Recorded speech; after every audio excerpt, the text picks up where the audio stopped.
This is not a story about Christmas magic.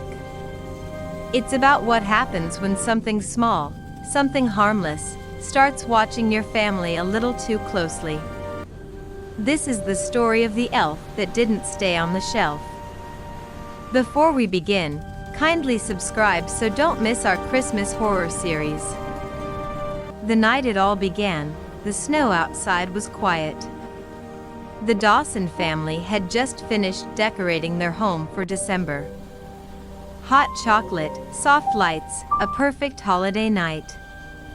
But when they woke up the next morning, there was something new sitting on their living room mantel.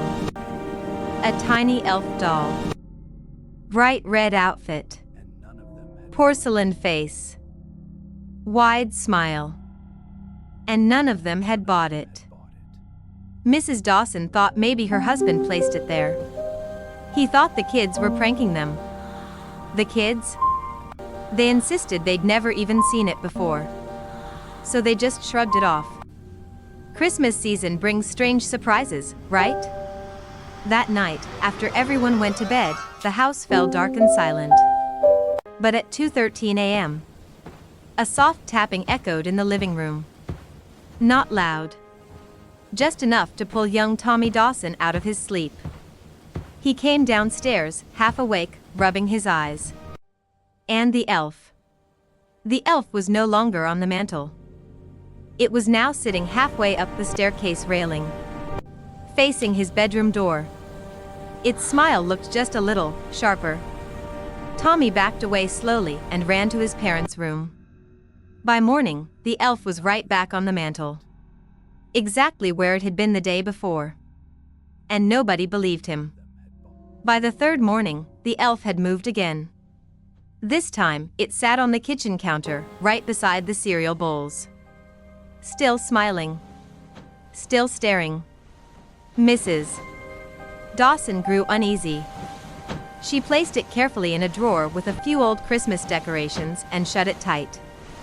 A few hours later, when she walked into the living room, the drawer was open. And the elf was sitting on the couch. Like it had been waiting. Mr. Dawson, now unsettled, dug through his late grandmother's holiday boxes in the attic. She used to collect old Christmas folklore. Stories about ill creatures, winter spirits, and ancient traditions long forgotten. One book, thick, dusty, written in fading ink, caught his eye. Inside, he found sketches of elves. Not cheerful helpers. Not cute toys. But watchers. Guardians that once protected households and punished them. And one line stood out: he smiles only when he chooses a home. And once chosen, he never leaves. That night, while Mr. Dawson read deeper into the book, his daughter Lila went to get a glass of water. As she stepped into the hallway, she froze. Two tiny shining eyes hovered in the dark at the bottom of the stairs. She whispered, "Mom? Dad?" But the eyes didn't blink. They didn't move. Not until she took one step backward. Then, the elf slowly tilted its head. Layla screamed. Her parents rushed out, but again, the elf was gone. The next 3 nights were worse.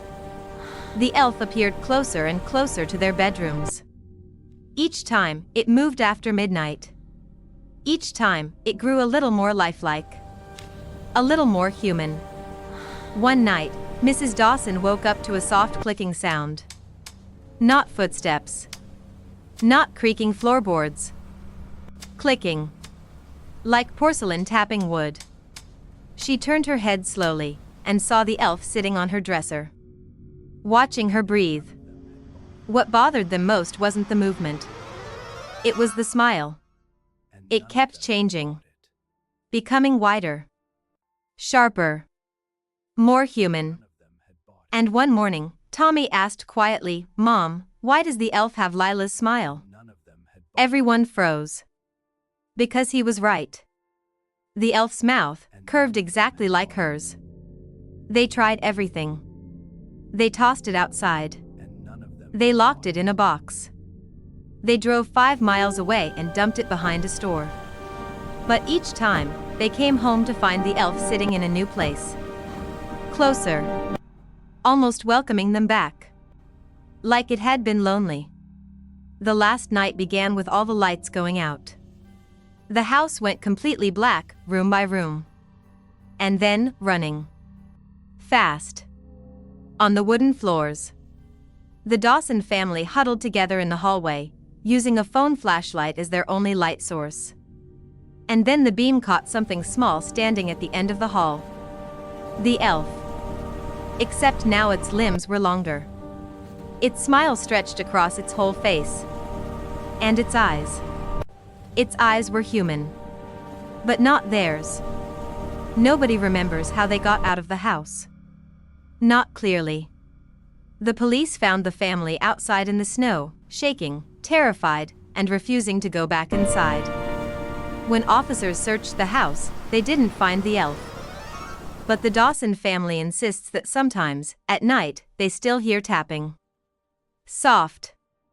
Slow. Like porcelain feet on wooden floors. Because once he chooses a home, he never leaves. If you enjoyed this story, make sure you subscribe for more animated horror. And remember, not every Christmas tradition is meant to come back. And Some none should of them stay had buried. bought it.